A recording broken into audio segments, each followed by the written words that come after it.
પંજાબ ખાતેથી પ્રધાનમંત્રી મોદીની જાહેરાત. આદમપુર એરપોર્ટ હવે શ્રી ગુરુ રવિદાસ મહારાજ એરપોર્ટ તરીકે ઓળખાશે. પીએમએ હલવારા એરપોર્ટના નવા ટર્મિનલનું પણ કર્યું ઉદ્ઘાટન. કહ્યું EU ટ્રેડ ડીલથી યુરોપના 27 દેશો સાથે વેપાર વિસ્તાર થશે બહોળો.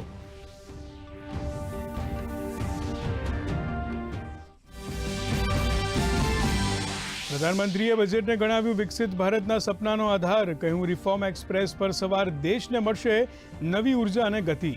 વૈશ્વિક ભૂમિકાને કરશે વધુ સશક્ત.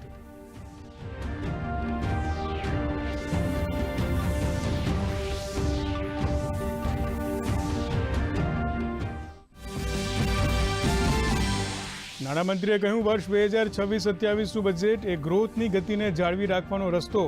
કહ્યું બજારમાં સ્ટ્રક્ચરલ સુધારાઓ ઉત્પાદકતા વધારવા તેમજ રોજગાર સર્જન માટે ઇકોસિસ્ટમ બનાવવા પર ભાર.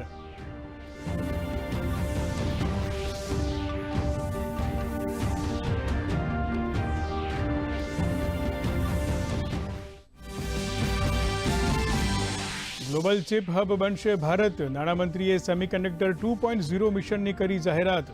સર્વિસ સેક્ટરમાં ગ્લોબલ લીડર બનવા ઉચ્ચ સ્તરીય કમિટીની કરાશે રચના. લખપતિ દીદી યોજનાનો કરાયો વિસ્તાર.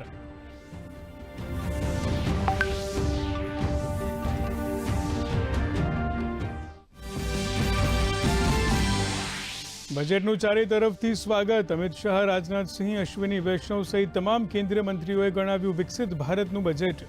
તો મુખ્યમંત્રી ભૂપેન્દ્ર પટેલે કહ્યું બજેટ સામાન્ય નાગરિકોને પ્રાધાન્ય આપનારું. સામાન્ય નાગરિકોથી લઈને ઉદ્યોગપતિઓએ કર્યું સ્વાગત.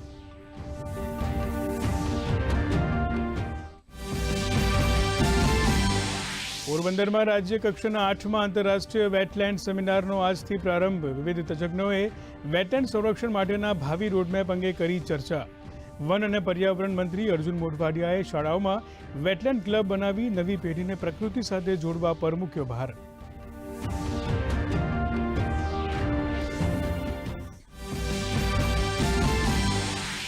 અઢારમી અખિલ ભારત ગિરનાર આરોહણ અવરોહણ સ્પર્ધા 2026 સંપન્ન.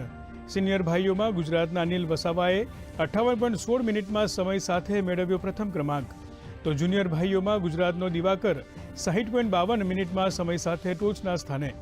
ગિરનારને સર કરવા 516 સ્પર્ધકો વચ્ચે યોજાઈ સ્પર્ધા.